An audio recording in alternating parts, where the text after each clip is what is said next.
will now be on the record in 23 TR 2777, State of Kansas versus Anthony Edward Dubus. Jared Regier for the state. Is Mr. Dubus present? Anthony Dubus? I am Anthony Edward Dubus. Dubus is the English pronunciation. Dubus is the original French. And I am appearing specially in propria persona, not pro se, as sui juris. Okay, first of all, I can't see you, so you're not here.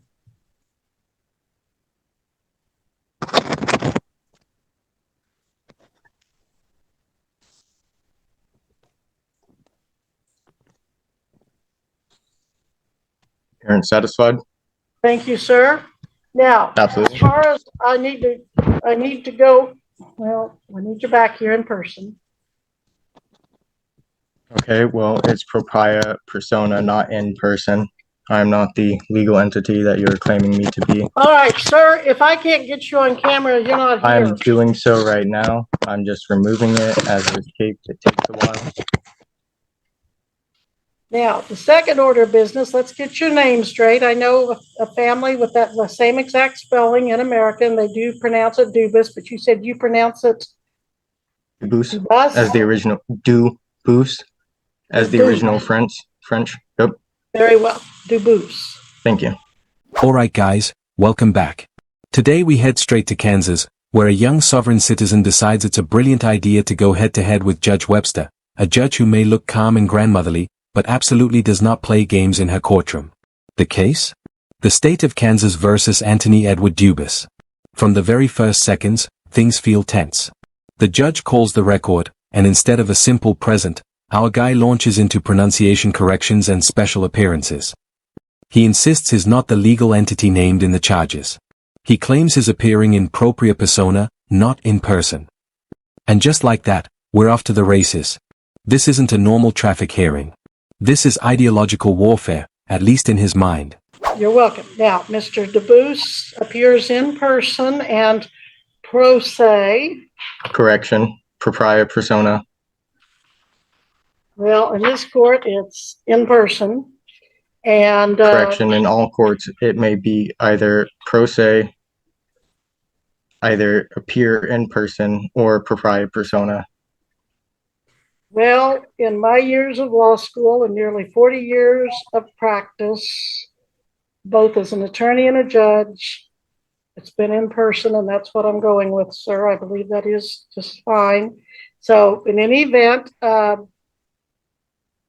we will proceed with your charges. In count one, sir, you're charged with operating a motor vehicle on a highway of this state without having a valid driver's license pursuant to KSA 8-235A. In count two, it is alleged that on or about the 17th day of August, 2023, in Butler County, Kansas, you did then and there unlawfully operate or attempt to operate a motor vehicle, to wit, a 2003 Honda Accord, upon a highway of the state, to wit, 1700 block of East Foxtail Street, Andover, Butler County, Kansas, while the vehicle was not registered in violation of KSA 8-142.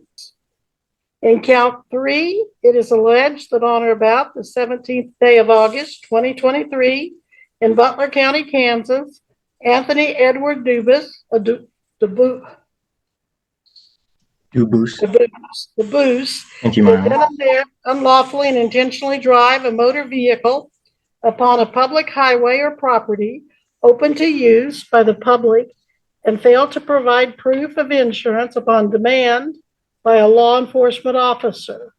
Now, sir, if you had insurance when you were stopped but just didn't have it with you or couldn't find it quickly, just provide proof to the county attorney and they'll most likely dismiss that charge.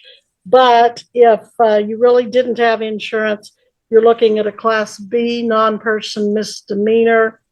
The law does require a minimum fine if you're convicted of $300 up to $1,000, and it does have a possible jail sentence up to 6 months. Those are the charges against you. Now here's where it gets interesting.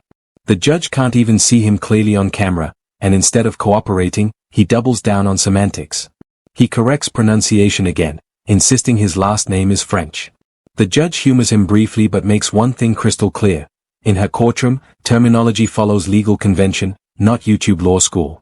He pushes back, claiming courts everywhere allow propria persona. She calmly responds that after nearly 40 years in practice, she'll stick with in person. That right there sets the tone. This isn't some flustered rookie judge. This is a veteran. And she's not rattled.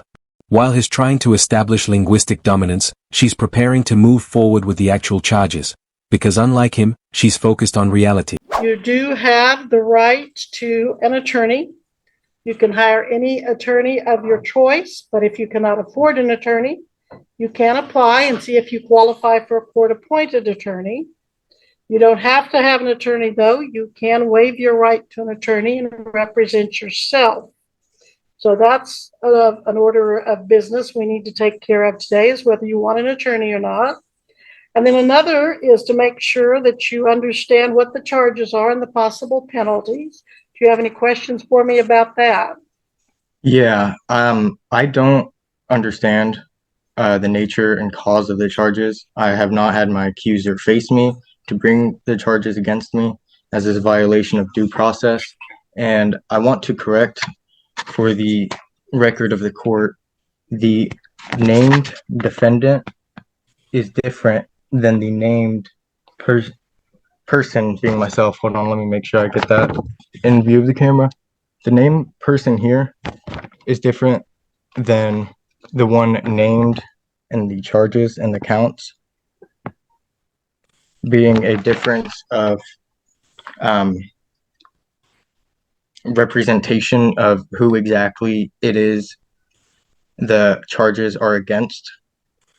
And it is to my belief and knowledge that per KAR 8243 subsection A, exemption from the motor carrier safety regulations, A, the occasional transportation of personal property by private motor carriers that is not for compensation and is not in the furtherance of a commercial enterprise.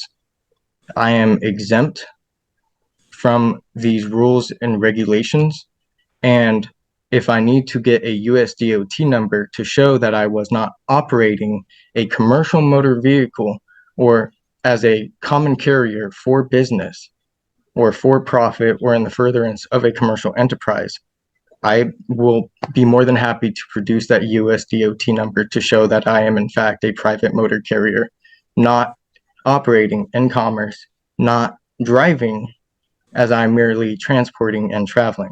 And here come the charges, all three of them. First, operating a motor vehicle without a valid driver's license under Kansas statute. Second, driving an unregistered vehicle, a 2003 Honda Accord, on a public highway. Third, failure to provide proof of insurance. That's the sovereign citizen triple crown. No license. No registration. No insurance. The judge even gives him an out. If he had insurance but just couldn't show it, provide proof and the prosecutor might dismiss it. But if not? He's staring at fines up to $1,000 and possible jail time. Instead of concern, though, he looks energized. Because in his mind, this isn't about traffic law.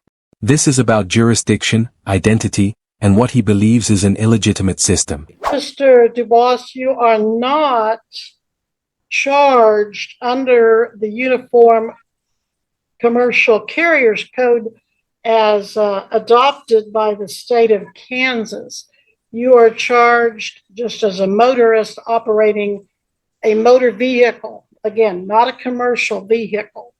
These are not laws that are subject to the commercial code or to the administrative regulation that you referred. Although you mentioned the word operating. Operating is a term used for the furtherance of a commercial enterprise, or driving, operating, the physical use or furtherance of for-profit business or for compensation. It may under the commercial code, but not under the code otherwise. It is under Kansas, correct? It is not under Chapter 8 of the Kansas statutes or Chapter 40, which you're filed under. But we can address that at a later date at a trial or a motions hearing if necessary. But I do not see the statutory language that you're addressing being applicable to these statutes, at least preliminarily at this hearing. It is I don't- within, sorry, Okay. go ahead. That's my ruling there. And then on the name issue, I am not tracking you there.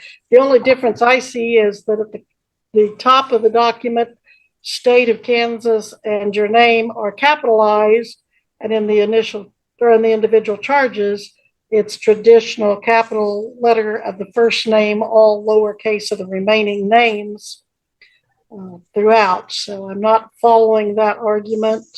Again, if you want to readdress that at a later date, we can, but I'm just not seeing that argument.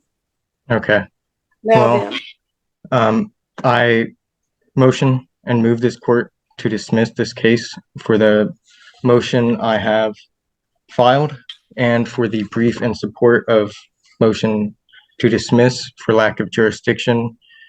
Sir, I do not have any such motion or brief in support. Mr. Regier, have you received any such documents? Not to my knowledge, Your Honor. The judge carefully explains his right to an attorney.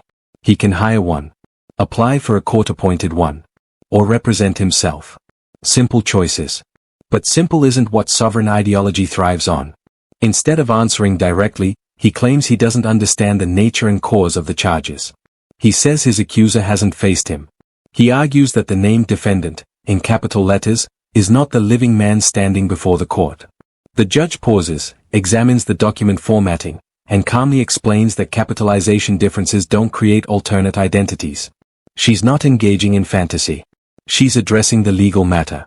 And already, you can feel the patience being tested, not broken, but definitely tested. And so I fail to see, at least at this juncture, how such a motion is properly brought before the court, unless the court is aware of something that I am not aware of. Well, that's what I'm trying to decide, if it's properly before the court. Mr. Dubois, who did you file the motion and brief with? Well, seeing as your guys' e-file is down for what is it? It's called a ransom malware or something. I cannot e-file. Right, so but you can mail it or you can walk it into the clerk of the court. Have you done that? Yes, I've mailed it. By email, which a and I'm court sorry, clerk when I said I could. Okay, go ahead, please. I'm sorry I interrupted you. No, you're fine. It was by email, which the court clerk said I could, considering the e-file was down.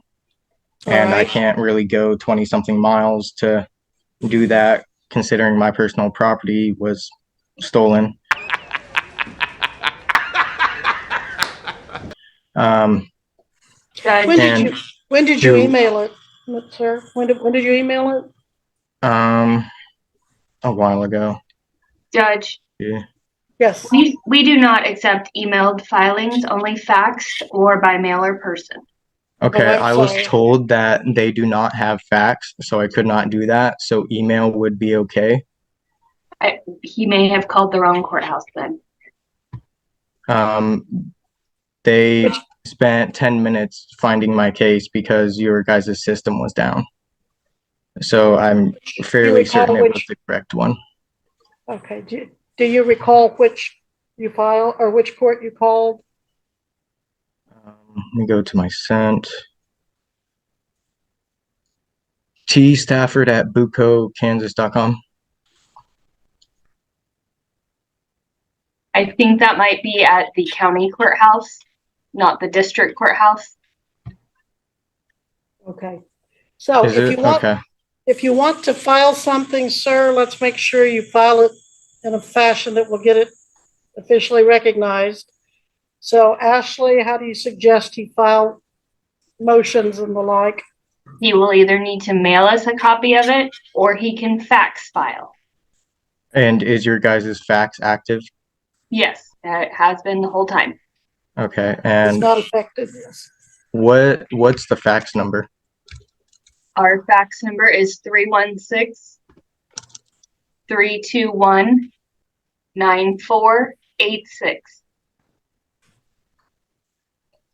Okay. And my honor, I have one last question. For the nature and cause of these charges, is it a criminal or is it a civil matter? This is a criminal matter. Okay. As is a criminal matter, there are two jurisdictions which I may be tried. One is the common law, and the other is a military tribunal. Which of those two do you intend to try me in? I intend to try you in this one, sir. Which is this one? Please elaborate. The criminal one. Well, criminal has two jurisdictions. It is either the common law or it is the military tribunal. Well, sir, we're not going to go into that at this point. Are you refusing to acknowledge to me and tell me the nature and cause of the charges? I have told you the nature and the cause of the charges. You are not elaborating. I think the remaining issue, sir, is whether you're going to hire an attorney, apply for court appointed, or represent yourself. My honor, I need to know whether or not this is going to be in the common law or a military tribunal. Then comes the big play, the motor carrier exemption argument. He claims he wasn't driving, he was traveling. He insists that under Kansas administrative regulations, private non-commercial transport exempts him from licensing requirements. He even offers to produce a USDAT number to prove he wasn't operating in commerce. The judge shuts that down quickly. He isn't charged under commercial carrier codes. He's charged as a regular motorist under standard traffic statutes. The word games about operating versus driving? Not relevant. The courtroom isn't impressed by dictionary gymnastics. She rules plainly, those arguments don't apply here. And just like that, one of the core sovereign defenses crumbles in real time. Well, I am going to ask you one more time. Are you going to hire an attorney, apply for court appointed, or represent yourself, sir? Again, I'm not representing myself. I am sui juris in proper persona and propria persona. So you're not going to have an attorney, or are you? No, I'm not going to be presented or represented by any British agent, registrant, or anybody else to be a ward of the state. I'm standing on my rights and I do not abrogate them. And if you're going to continue to move this court without any sort of evidence, well, I guess I'll have to file that. But We're going to set your hearing. How do you want to plead to the charges first? Then, if you don't want to have an attorney, how do you want to plead to no valid driver's license? My honor, are you attempting to administer the trust without permission and consent? I'm asking you for your response. I'm giving you the chance to respond. Do you want to plead to this charge or not? My honor, I don't make any pleas as I am appearing in propria persona, and any plea would submit jurisdiction to the court. I am here challenging jurisdiction under the common law as I am owed the law of peace. And this is a fraud action as fraud in the inducement from the beginning under due process violations from Deputy Khalid Barake and the other officers or sheriffs that were on scene. And if you're attempting to administer the trust without consent of myself, the living man, the grantor, in common law, which is above Admiralty Maritime law, then you will be in violation of Article 3, Section 2, the trial of all crimes, except in case of impeachment, shall be jury, and such trial shall be held in a state where said crime shall have been committed, but when they are not committed with any state, the trial shall be at such place or places as the Congress may by law have directed. And as there is a difference between the Republic State Kansas before the state of Kansas was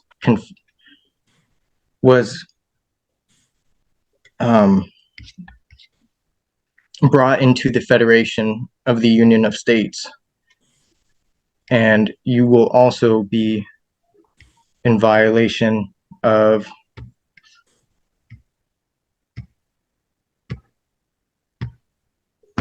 I'm getting it real quick. 18 U.S. Code sections 2381, treason. Whoever owing allegiance to the United States, the corporation, not United States of America or for America, levies war against them or adheres to the enemies, giving them aid and comfort within the United States or elsewhere, is guilty of treason and shall suffer death or shall be imprisoned not less than 5 years and fined under this title, but not less than $10,000, and shall be incapable of holding any office under the United States. But is not done. He claims he filed a motion to dismiss for lack of jurisdiction. Problem is, the court has no record of it. The prosecutor hasn't seen it either. Suddenly the energy shifts. He says the e-filing system was down due to ransomware, so he emailed it instead. The judge explains they don't accept emailed filings. Only mail, fax, or in-person submission. He may have sent it to the wrong courthouse entirely. It's procedural chaos. The clerk even provides the correct fax number on the record. This is what happens when someone rejects the legal system but still tries to use it strategically. Procedure matters. And his learning that the hard way. Now, I, Anthony Edward Dubus, the proper case trade name, not the all caps legal entity of which you're attempting to administer the trust of, am an American state national, a Kansas state national per 8 USC 1101, subsection 21, and is recognized by the Kansas Human Rights Commission as I have dealings with them going over my nationality in regards to a corporation in which I have a complaint filed against, has already been refused mediation by the company, and is being investigated by Barbara Carper, the special investigator of Kansas Human Rights Commission, over my case specifically. And if you are attempting to move this case against myself, you are in violation of executing law rather than just judging on it. Which, if I need to pull up that statute Sir, do you, case as well. sir, do you still have the same phone number you had posted on your bond that you have with AAA Butler County Bail Bonds? Is that still your current phone number? My Honor, Mrs. 316-252? My Honor, Webster, it is, you may call me either Anthony Dubus or Anthony Edward Dubus. I do not accept the term sir. Very Although, well. yes, my phone number is still the same at 316-252-9724. All right. And is your address, okay. Mrs. iPhone needs to be locked. And Mr. Dubois, is your address still homeless, or do you have something more specific at this time? See, they refuse to put down my address. I am within Wichita, Kansas, rural free delivery, within the 4-corner rule 67202, aka the brackets around 67202, and they refused to put down my rural free delivery address and put me as homeless instead, because they could not accept it. Then he drops the question that sovereign citizens love to ask: is this criminal or civil? The judge answers clearly, criminal. He responds by claiming criminal jurisdiction can only exist under common law or a military tribunal. The judge refuses to entertain that detail. This is a Kansas criminal court. Period. She asks again about legal representation. He refuses an attorney, calling lawyers British agents and insisting he is sui juris. The judge presses forward. How does he plead? Guilty or not guilty? And this is where things escalate. Because instead of entering a plea, He claims that pleading would submit to jurisdiction. He says he's challenging the court's authority altogether. Clip 7. And finally, the crescendo. He accuses the court of fraud, invokes admiralty law, quotes Article 3 of the Constitution, and even reads the federal definition of treason, implying that the judge herself could be violating it. It's dramatic. It's theatrical. But it's legally hollow. He declares himself an American state national, separate from the corporate United States. The judge remains composed, unshaken by the rhetoric. Because at the end of the day, ideology doesn't override statute. Belief doesn't nullify law. And in this courtroom in Kansas, reality still wins over internet constitutional mythology. This wasn't just a traffic case, it was a masterclass in patience versus pseudo-legal chaos.